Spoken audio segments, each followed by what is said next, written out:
Today we continue with our class Halachos of Brochos. We start with Sefer Shmiras Haloshon, and today's topic is blessing and the curse. The blessing and the curse. The serpent was cursed, upon your belly you shall go, and thus you shall eat all the days of your life. It's from Bereshit 3:14. Similarly, the gossip monger is punished with a poverty, as stated in Sefer Shehakol. Okay, so very interesting. So the serpent was cursed, upon your belly you shall go, and thus you shall eat. So that is, not the most the tastiest food. Let's put it this way, right? And similarly, the gossip monger is punished with poverty, like in the dust, right? Well, what he has, nothing, he has dust. As stated in Sefer Shehakol. I'm truly amazed. So very interesting, right? So as we learned, not the last time, the one before, we said about the serpent, that he was the first who spoke Lashon Hara, right? Okay. I'm truly amazed by the fact that the people who regularly speak evil of the others nevertheless do not hesitate to request blessing and sgulas, auspicious omens from tzaddikim, for success and earning in livelihood. Okay, they do not expect. Do they expect the blessing to outweigh the strength of their sinful ways? Wow. So people, tzaddik, does he have to do in like investigation? Sometimes they would ask you a few questions, right? Just to know, to get some idea who they're talking to. But sometimes they're not. You ask him for a blessing, he's going to give you the blessing, right? But Chafetz Chaim, Holy Chafetz Chaim is asking, do you really think that this blessing is going to work, right? It's not problem of the Chafetz Chaim. The problem is the problem is with not with Hashem. The problem is not with tzaddik's blessing, right? The problem is with that person, this blessing is not going to work. The Torah states, "Accursed is the one who strikes his fellow stealthily." It's in Dvarim 27:24. Which stage is interpreted as a curse upon one who speaks Lashon Hara. That's a very big curse, right? This curse was uttered in the presence of the entire Jewish people, who collectively answered the man in pronouncement. Can the blessing of even a tzaddik outweigh the power of this curse? So that's a very strong question. Would such a person seek an advice for material blessing? I would tell him to be exceedingly careful to avoid the sins of Lashon Hara. In this way, he will merit the blessing. Blessed is the one who does not strike his fellow stealthily. It's from Sota 32b. Okay. So meaning, if we don't speak Lashon Hara, there is a special blessing, as it says here in Talmud. Additionally, he should avoid any form of robbery, usury, or any other act that might result in another's monetary loss. Such a zealousness will surely bring blessing to one's endeavors. Right, so be careful with other people's money. Okay, stop here. And we continue with our Halachos of Brochos. Okay, so so we're still on a topic. It's very very long topic. Baruch Hashem of. Borei Pricha Eitz and Borei Pricha Damas. So the fruit of the tree and the fruit of the ground. Okay. So next section is section D, other fruits and vegetable products. Okay. Seeds, pits, snack seeds, for example, sunflower seeds. Okay. A. Edible pits. There is a difference in opinion among the poskim as to whether edible pits of the fruit or vegetables are subject Borepricha 8 or Borepricha Adama or Shehakol. Very interesting. However, according to all views, when one makes bracha on a fruit or a vegetable, the pits are exempt and they do not require separate blessing. Very interesting. But the way I understand, people don't usually eat the raw seeds. They fry them, bake them or something. Okay, but let's see. Continue. So, but if you eat, for example, you eat pumpkin, right? And you have the seeds inside. If you eat them like from the pumpkin, when you say the blessing of pumpkin, of course the seeds are covered. Okay. B, a species grown for the seeds. For example, sunflower.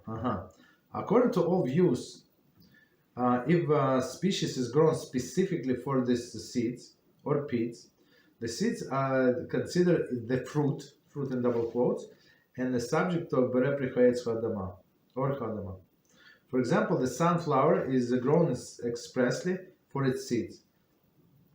Therefore, we hold bracha on sunflower seeds, Berepricha Chadama. So, as we actually learn with other about other things, right? As we learn about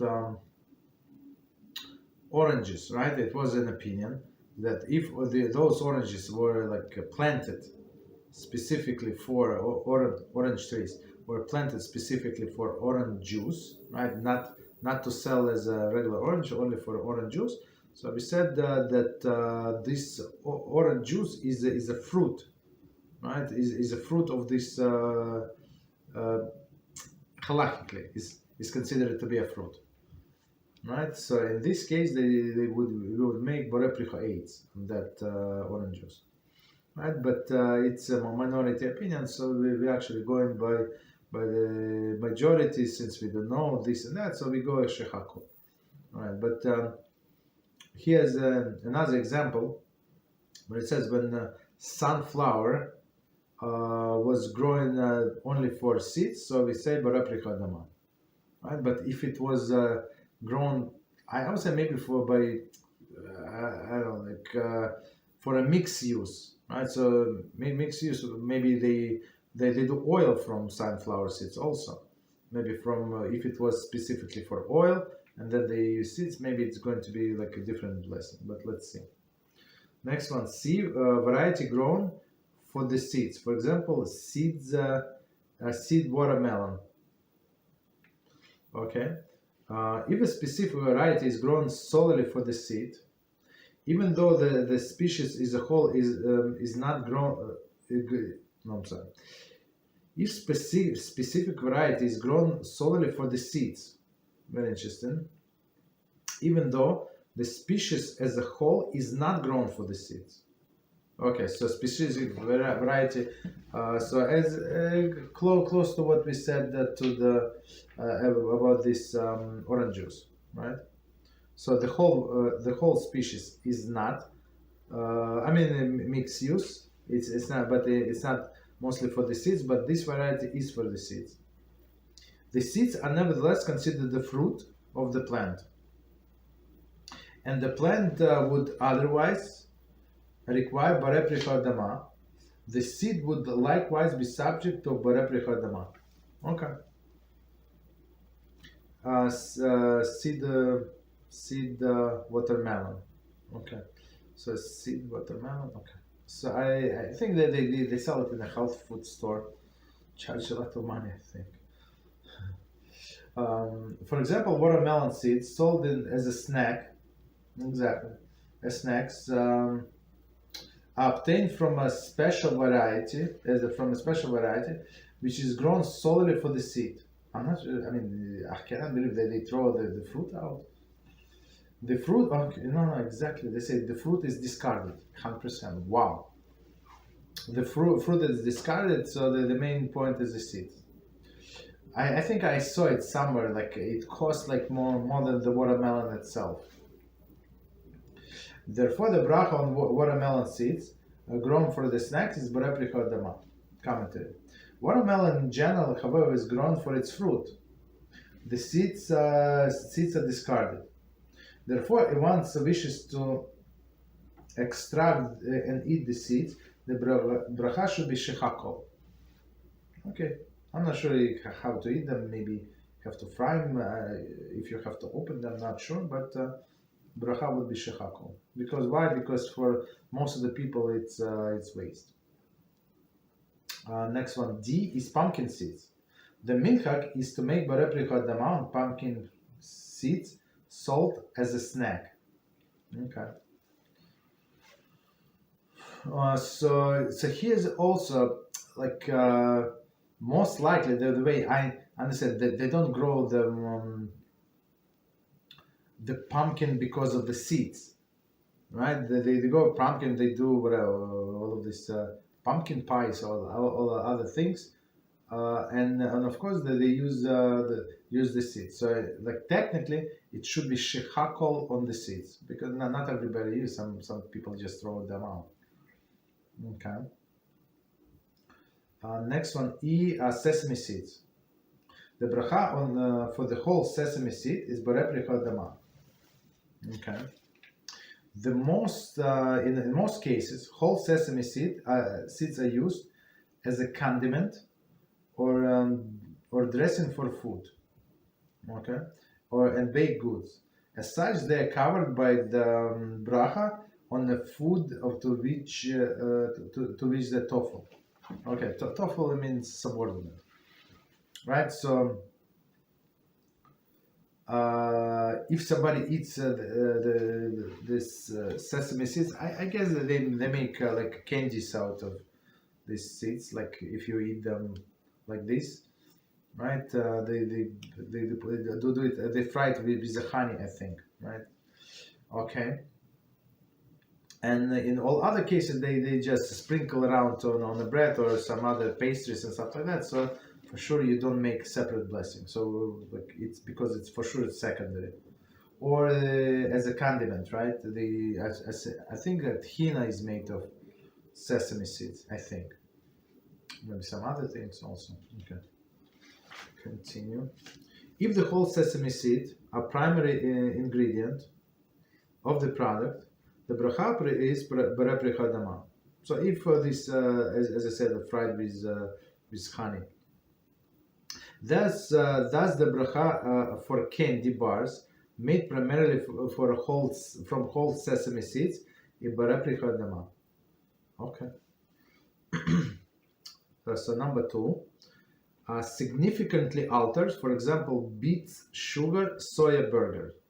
Okay, so before that we say, okay, you eat watermelon, you know it is watermelon, right? But now we're talking about significantly altered. Fruits, vegetables, or beans, which were processed into the products, which are significantly altered from their original form, are not considered fruit and not subject to B'replicha Eitz or B'replicha Dama. Even if even if the species is grown for that purpose, nevertheless, bracha is Shehakol. Right. So these beets that are grown for the sugar, that's so you as based on the logic, as we said before, it should be B'replicha Dama on the sugar, no? Right? But since it was changed so much. Right, altered so much, so we say Shehakol always.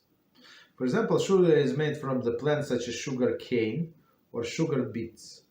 Sugar beets and sugar cane are grown expressly for the sugar production. Nevertheless, since the finished product sugar is significantly altered from the original form, the bracha is Shehakol.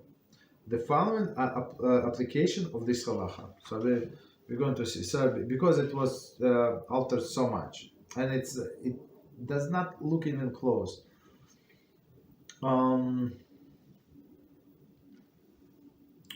when we're talking about mashed potatoes, right? So this dehydrated, like from the packets, like you put the powder and then add the water and like instant mashed potato, right? That's what they call it. So of course it's reconstituted. It's if you look at these flakes, you have no idea it's potato or starch or some other things, right? So you have no idea. But when you add water, so you see clearly that it is potato. So in that case, it's very different from this. I mean, whatever you're going to do with the sugar is still not going to remind you of the beets or the sugar cane. So that's the difference. Okay, so let's see practical applications of this halacha. Soya products. Soya beans are the principal ingredients of the wide variety of the vegetarian products. Ground soya is used for making vegetarian meat, burger, vegetarian chicken cutlets, vegetarian hot dogs, and many other vegetarian products. It's very interesting. So if you like meat, right? So if you crave meat, so eat meat. Why are you eating these soya things? Soybeans processed into these types of the products are significantly altered and from their original form. Therefore, the bracha on these products is Shehakol. So it's one more time. Well, what do? They grind it. Just making meat. I mean, it does not say what they do, but I guess they grind and make like out of flour, soybean flour, right? They do all of these things. Okay, continue. The bracha for a cooked. So one more time, because it was altered so much, so we say Shehakol. The bracha for cooked whole soya beans, however, is Borepricha Adama. Okay, because that's the primary product, right? You see what's going on there. You see the whole bean. Next one, Bi Halva. Sesame seeds proceed into confection, such as halva, specifically altered from their significantly altered from their original form. Therefore, the bracha for such confection is Shehakol. So again, you see on the halva. So most people even don't know like from this it is made. Okay, so of course you say Shehakol. Okay. See chocolate. All the chocolate is made from cocoa beans, the fruit of the tree grown specifically for production of the chocolate. It is altered when processed into chocolate. Thus, the minhag is to recite Shehakol for the chocolate. So when he says the minhag, it means it's like we might think otherwise, and otherwise it's like they grind the cocoa bean, and I don't know what else they add to this, but we might think that the right blessing would be actually Borepricha 8 on the chocolate. Right, because that's the primary use of the beans is to make chocolate. Okay, but that's not what we said. I say since it goes through all of these processes, it's significantly altered. We say Shehakol. No problem. Continue. B'di'evet. B'di'evet, if b'di'evet is after the fact, so if he made a mistake. B'di'evet, if one made the bracha of the original fruit. For example, he made Borepricha Adama on sugar, or Borepricha 8 on or Hadama on chocolate. He's Yotze. So let's see commentary. The cane sugar either Borepricha Adama or Borepricha 8. A wallet. B'di'evet.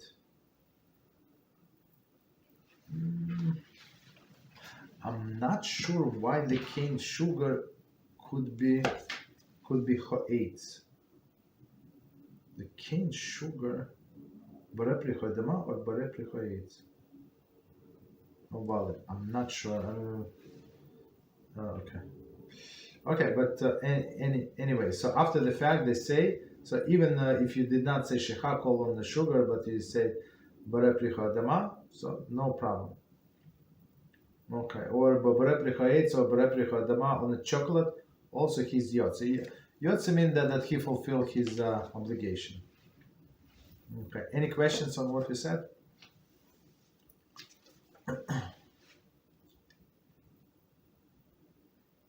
Okay, so then we continue. So number 3. So next piece.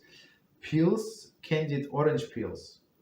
The bracha on the peels of a fruit, which are usually eaten, such as apple peel, is bare pricha eitz, even if the peel is eaten without the fruit. Okay. I mean, it's possible. So you peel this apple for a little baby, because it's hard for her to eat the apple, and you eat the peel. There is no problem. Okay, so you say bare pricha eitz. Okay, possible. The bracha for candied fruit peels, which are not usually eaten, such as candied orange peel, is Shehakol. Right. So that's what was very popular in I mean, maybe even now in Europe. That's what they do in from the orange peels. They do all of these very interesting confections. Continue. B'diavad, if one made bare pricha eitz or chodama on the candied orange peel, he is yotze. Okay, so as we said, same idea. It's very interesting. Usually people don't do it, right? Don't eat orange peel, but if you treat it correctly, and it's actually very tasty, right? If you know how to cook it, I think they add honey. I don't know, whatever they add. For sure, it became it's a little bitter, but still very tasty, right? So the since people don't eat it, right? So you would say that the blessing is Shehakol, right? But if he said bare pricha eitz as an orange or bare pricha dama, which is after the fact, so he's yotze. Okay, continue. Number 4, chocolate covered fruit or not. It's very interesting. The determination of which bracha to make on a chocolate nut combination is depend on the intention of the person eating it. Okay. So just it says see chapter 4 section D2. So I actually spoke about long time ago. Of course, it's chapter 4. So we said what is a primary food for this person, for you specific. So if you like chocolate, if you eat this chocolate covered nuts for chocolate, for example, yeah, possible. So you say the blessing on the chocolate and nut is covered. But if you eat it for nuts and chocolate, in your opinion, just enhance the nuts, so you say blessing on the nut and chocolate is covered. Right? Okay. Okay, so he just said what we said. Reference. Continue. Alternatively, if he primarily wants the chocolate and regards the fruit as an enhancer to the chocolate, he should recite Shehakol, which will examine the fruit. As we said, so he has to decide what is primary for him, and it could be different. One person likes chocolate more, so he would say on exactly the same dish, right? Not dish, like a snack, right? So he would say Shehakol, and another person, his friend, would say bare pricha eitz. There is no contradiction in it. Continue. Regarding the instances where one likes both chocolate and fruit, for example, there is neither food is regarded as enhancer to the other for him. There is a difference of the opinion among the poskim. So now what should you do? According to some poskim, he should make bracha on the majority ingredient. So we actually spoke about it like in the beginning of this class. So let's see. Let's see the explanation. There is, if chocolate is a majority ingredient, the bracha is Shehakol. If the fruit or nut is a majority, the bracha is Barepricha 8 or Chadama. If he is not sure which ingredient is a majority ingredient, he should make Shehakol. Okay, so let's try to understand this opinion. So if you have preference, that's the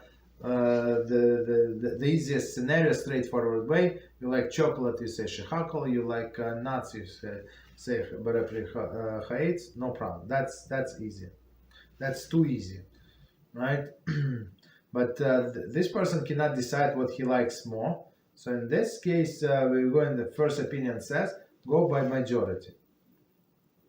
Right? So, but if chocolate, more of chocolate, I guess when Minto is saying more chocolate, I guess it's maybe like raisin in chocolate.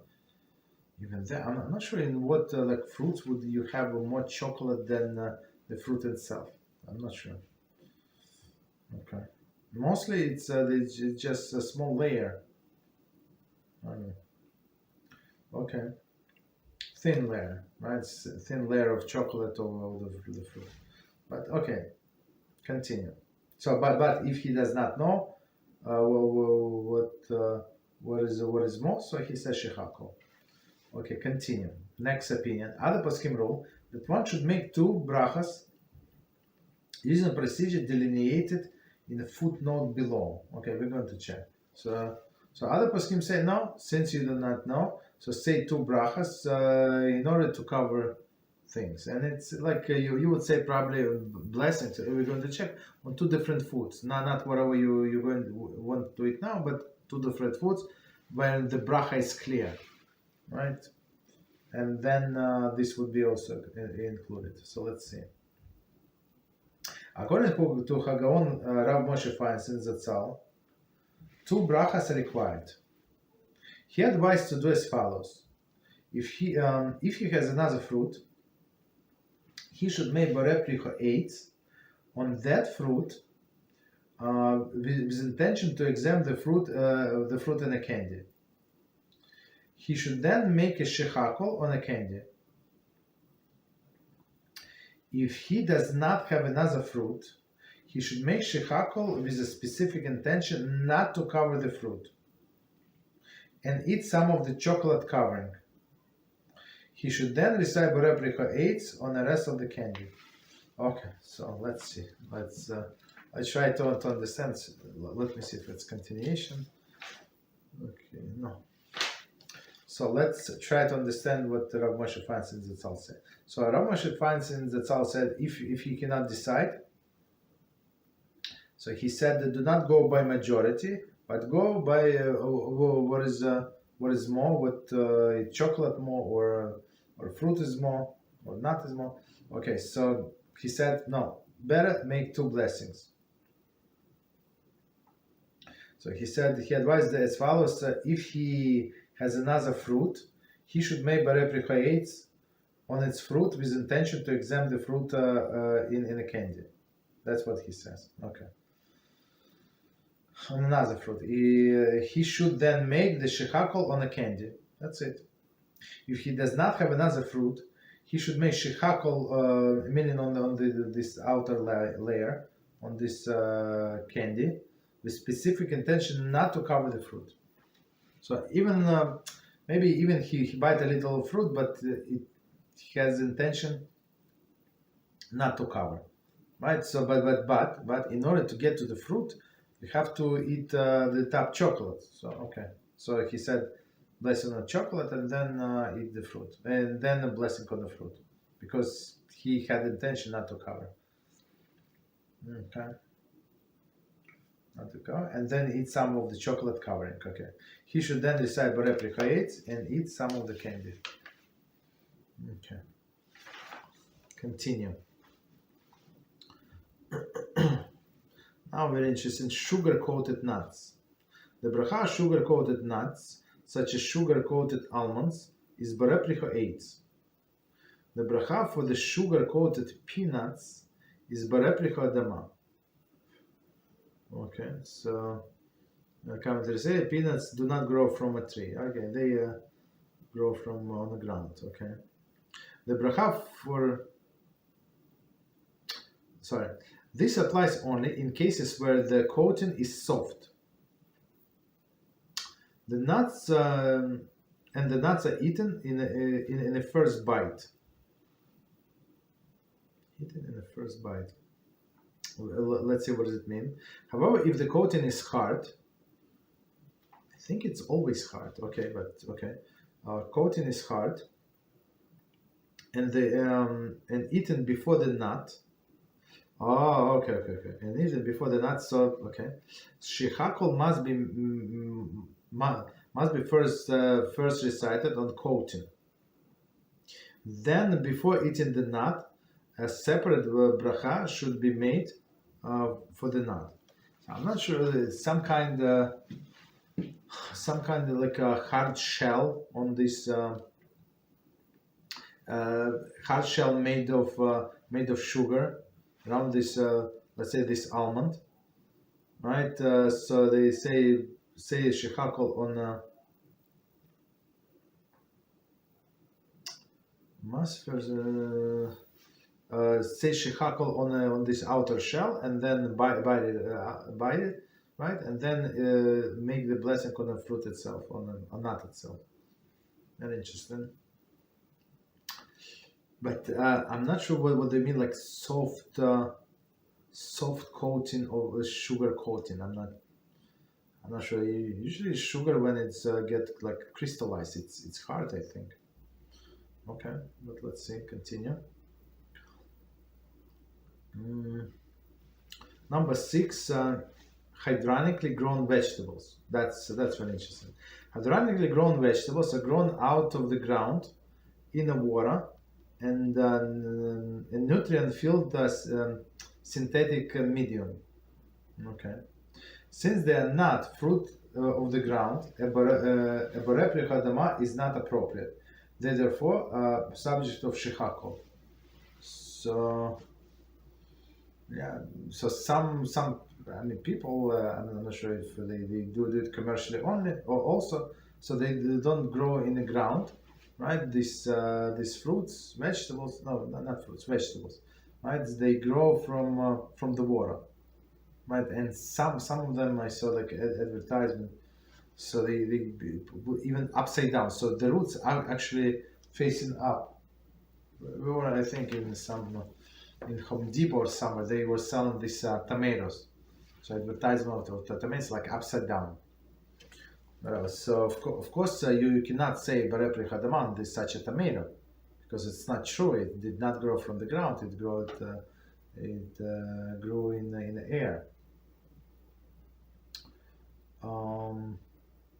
In some hydronic systems, there is a trench in the ground filled with water, which is connected to the growing plants. If this type is used, the plants are considered connected to the ground, and bracha is therefore Borei Prichadama.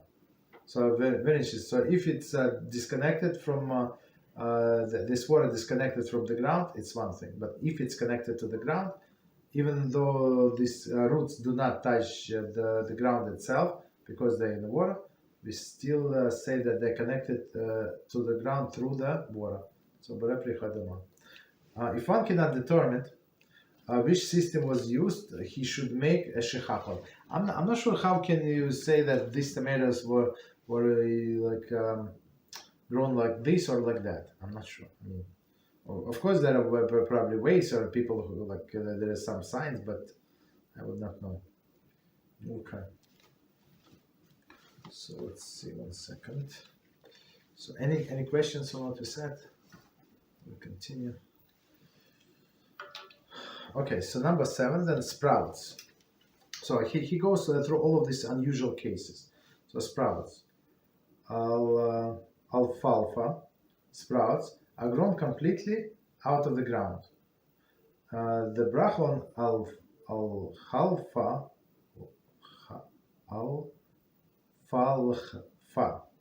right? Sprouts, therefore is Shehakol. So then I'm not sure who eats this, okay, or how they eat it. So, but they do not go from the ground. So Shehakol, no problem. So it's some kind of like some kind of what is it? Like mushrooms, I guess. Mushrooms also, some of them do not grow from the ground, and we always say on them Shehakol. Likewise, the bracha on a fresh or canned beans sprout is the type that used in Chinese food is Shehakol, since that two grown out of the ground, so not meaning not in the ground. Okay, so commentary. There is a type of health food derived from ordinary bean just beginning to sprout. Typically, it is made from a raw bean, which is soaked in water for a few hours. Very interesting. We'll learn in section B1 the vegetables which are normally eaten cooked and are subject to Shehakol when eaten raw. So that's very interesting explanation. We said it before, right? So if you usually eat it like this, and now it's for example, potatoes, right? Potatoes usually you eat like cook or fry, whatever we do with potatoes, but now you eat it raw, so you say Shehakol. Or if it's disgusting to you, you don't say any blessings. Okay, continue. Brussels sprouts are not sprouts, but rather regular vegetables in a cabbage brassica family. Okay, they're grown in the ground and are subject to the Berepli Chodama. See footnote. So footnote says a significant percentage of the Brussels sprouts at present day infested with aphids. Okay. Each of the sprout leaves must be therefore be inspected for insect sprouted prior to use. And usually it's so tight that there is no room for this insect to go in. But we do check several leaves. We never found anything. Maybe they start spraying with some pesticides. I'm not sure, but we check. We never find anything. I mean, we check after washing. Let's put it this way. Maybe after a few washing, that also helps. Okay. Next one, number 8, Kasha millet. Buckwheat kernels, Kasha, despite its name, is not the grain plant. Okay. Millet is also not a grain plant. The appropriate Brocha Rishona for the buckwheat kernels and millet Berepli Chodama. Okay. It's very straightforward. Berepli Chodama. The appropriate Brocha Achrona Bare Nefashos and not Ala Michia. So they, as we said, they're not this part of the grains. Okay. Continue. Rice. Rice is a product discussed in detail in addendum 4. Okay, so we're going to get to it. So on rice, just so you know, so we say the first blessing, Borepricha, Boremine Mizoinis, right, on the first blessing, and then Borene Fashos is the ending blessing. Okay. Number 10. Let's say it was okay. Number 10, Inedible. Brocha is not required for something which is considered inedible by most people. For example, in the unlikely event that one wishes to eat a piece of raw potato or a raw beet, he is not required to make a bracha. Okay, so this commentary. Bracha is required only for those foods which provide the at least minimal level of pleasure of the taste. So I never tried the raw potatoes, okay, so probably there is no pleasure whatsoever. If the food is not pleasurable to eat, most people will not eat the food, even when they're impressing it to eat. Bracha is not required. See chapter 13.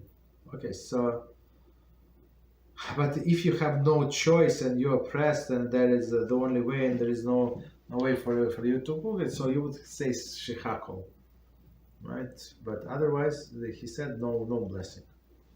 Okay. Next one, 11, unripe. In the unlikely event that one were to eat a not fully developed fruit, he should make the blessing Borei Pri Chodama. If one were to eat not fully developed vegetables, he should make a Shehakol. It's very interesting. So on a not developed fruits, for example, not developed grapes, right? Not undeveloped grapes. So you would say Borei Pri Chodama. But if it's undeveloped fruit, I don't know, like what would be undeveloped fruit? I don't know. You eat vegetable. Like you eat green tomatoes, right? So they're not ready yet. So you start eating. So you say Shehakol on them. Okay. So all right. 1 second. Footnote.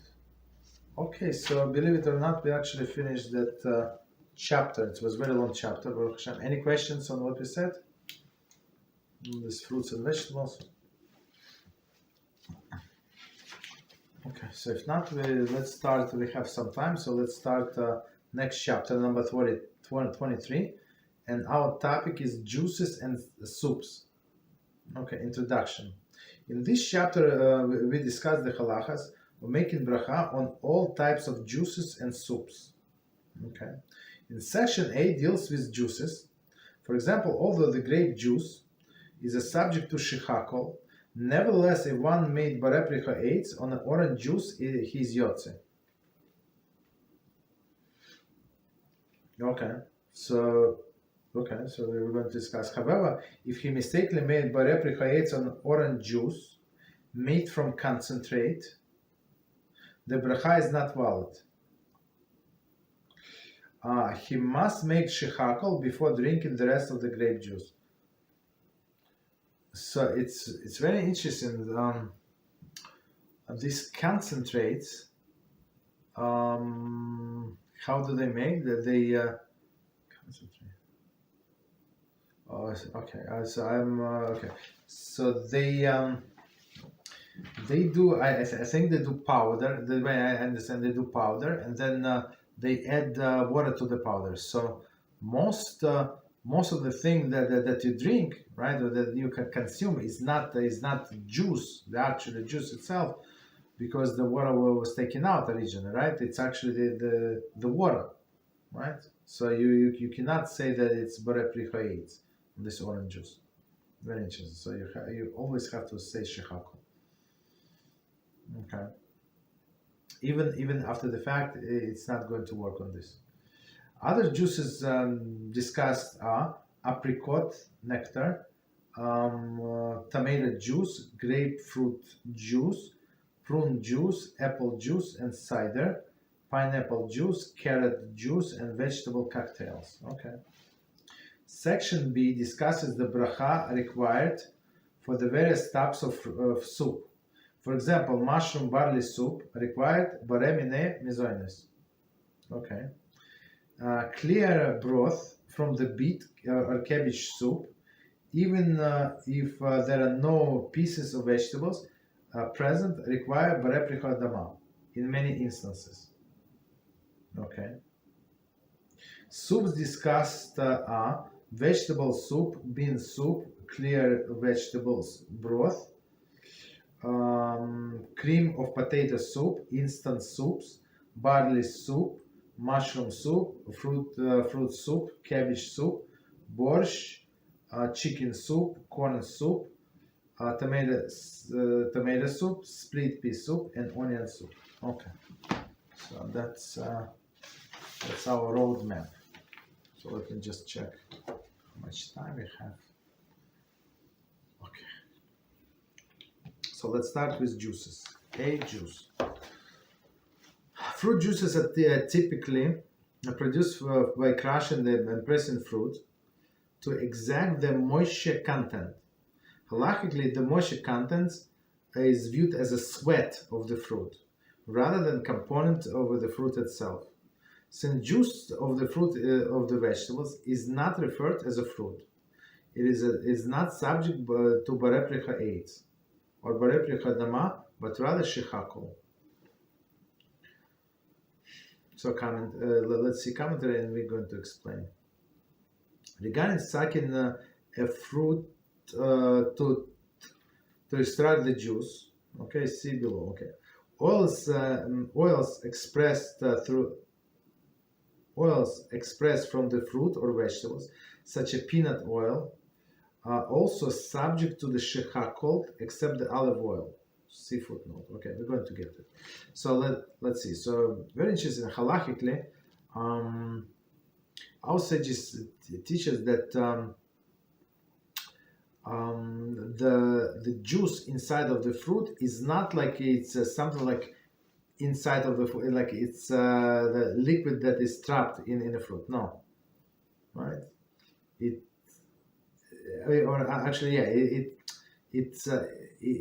They see the fruit in the liquid that is juice as two separate entities, right? That's why on the fruit you say one blessing, and on the juice, as they call it, sweat of the fruit, so you say shehakol, always shehakol. Note: grape juice and wine are exceptions, as explained in next chapter 24. Okay, so we say different blessing, right? On the grape, barepricha geffen, right? And grape juice. Okay, continue. Number 1. Fruit grown for juice, there is orange juice. Okay, so let's see. There's a difference in opinion in the Rishonim regarding a juice from the fruit which is grown mainly for juice. For example, oranges and cranberries. Most poskim rule that even if the fruit is mainly grown for the juice, nevertheless bracha is shehakol. Okay, so let's try. As we understand, not everybody agrees. So let's see. So let's see from the beginning with all the commentaries. There is different opinion of the Rishonim, right, regarding the juice from the fruit that is grown mainly for juice of oranges and cranberries. Okay, so a commentary is saying some Rishonim rule that since the tree were planted specifically for juice, the juice becomes the fruit of the tree and is thus subject to the barepricha aids. So as we said, so this juice is the main fruit.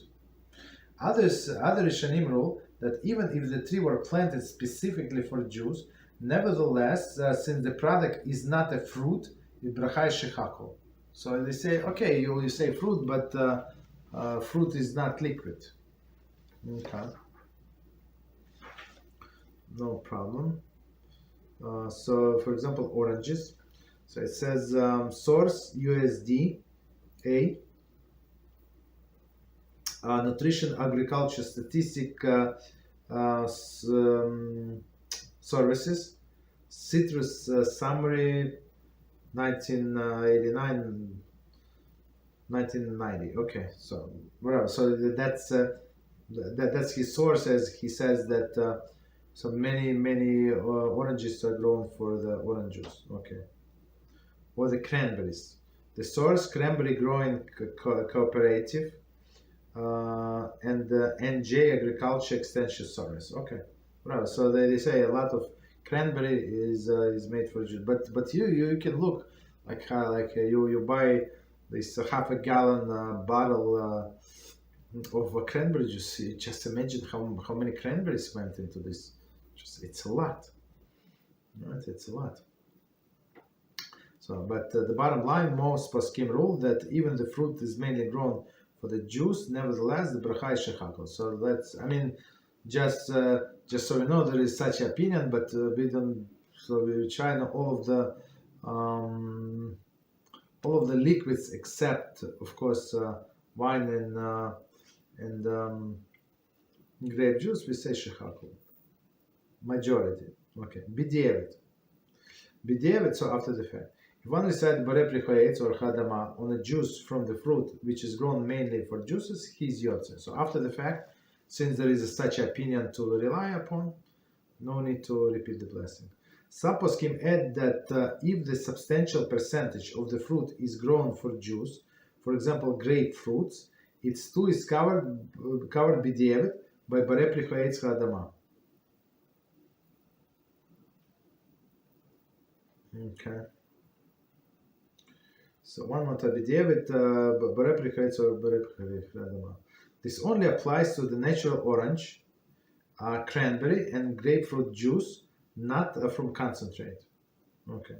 However, if the juice was made from concentrate, the borei prichoetz or chadama is not valid, and new bracha is required. So that's the thing about concentrate. Of course, the concentrate is technologically, it's much better for them. I mean, it's cheaper to transport from one country to another, right? Of course, but we need always to make sure that I think especially it's very important with the grape juice, right? Wine, I don't think they do wine from concentrate, but with the grape juice, for sure they can do from concentrate, and the red juice is from, I think, grape from concentrate. But in order for us to say borei pricha gap, and it must be mostly from the regular juice, not from concentrate. Okay, continue. Nectars, tomato juice. Nectar are made by pulverizing the entire fruit, removing only the pits and peels and pits, which are the with all the pulp going into the nectar. Included are apricot nectar, guava nectar, mango nectar, peach nectar, and pear nectar. Okay. Okay, so technically there is a whole fruit, but it's pulverized. Okay, but we already spoke about pureed fruit, right? Tomato juice is also made by pulverizing the entire tomato into juice. Okay, even though the nectars and tomato juice contain the entire fruit, nevertheless the bracha is shehakol. So because it's as we said, it's after all it's liquid. And it was changed significantly, I guess. B'diavad, after the fact, is one made mistakenly borei prichoetz or chadama on natural, not from concentrate nectars, a new bracha is not required. Similarly, if borei prichadama was mistakenly recited on tomato juice, a new bracha is not required. So very simple. So the correct blessing on this, even though it's complete fruit, no problem. So we say shehakol, but he said borei prichodama on this tomato juice after the fact, no need to repeat. However, if the juice was made from concentrate, borei prichoetz or chadama is not valid, a new bracha is required. Okay, number 3. Juice made by cooking prune juice. By cooking prune juice, okay.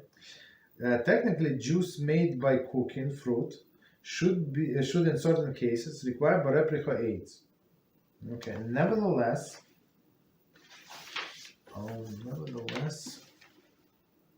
The minhag is to recite Shehakol on all type of juices.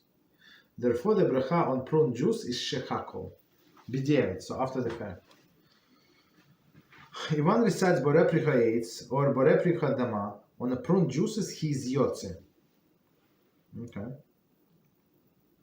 All other fruit juices, for example, apple juice. Okay. For example, apple juice. The only valid bracha for all other juices. There is neither made from the fruit grown specifically for a juice, nor containing the pulverized fruit, such as apple juice, is Shehakol. Okay. So there is a footnote says, according to USDA and the process industry data, only the minority of apple growing apples are grown for juice production. Minority, very interesting. In general, there are no specific variety that are grown solely for juice. Interesting. No problem.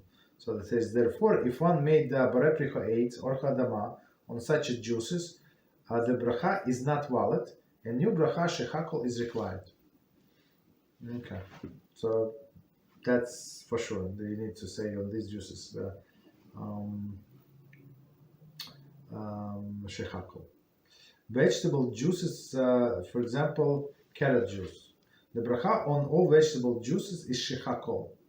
If one mistakenly recites Borei Pri Ha'adama on vegetable juice made from the pulverized vegetables, for example, carrot juice made from pulverized carrots, a new bracha is not required. Okay, I'm not sure, like maybe pulverized carrots. Okay, very interesting. Number 6. So the correct blessing Shehakol, but Borei Pri Ha'adama after the fact, no problem. Number 6. Juice remaining in a dish. Bracha made on a fruit exempts any juice or syrup eaten in a fruit. Okay. Right. So it's so juicy, it's dripping, right? So you can drink this juice and it's already covered by the blessing of the fruit. For example, Borei Pri Ha'etz made of baked apple, or in stewed prunes, or peaches, etc., exempt the juice from the dish as well. So because it's like a secondary, it is secondary. Even if there is some juice left, or some juice left over in a dish, after the fruit is finished, he does not require the separate bracha. Okay, why? Because the main dish was actually the fruit. Okay, I guess we can stop here. So we finished with the juices, and next section is soups. Very interesting. So we're going to learn what the blessing to say in a soup. Okay, any questions on any subject? Go ahead.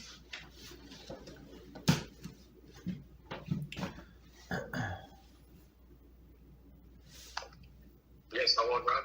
Go ahead.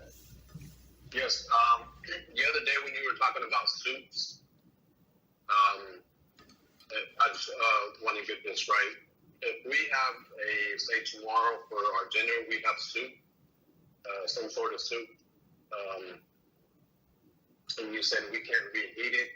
Can we, after it's been cooked, can we pour it into like a crock pot and just have it on warm if we want to eat it the next day?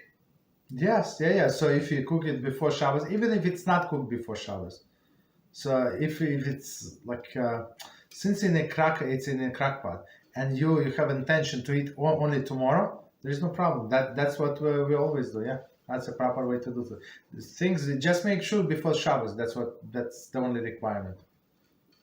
So and if it's even possible that you have like raw meat in there, that does not have to be cooked.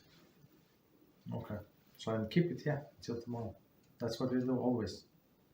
Mm-hmm. What else?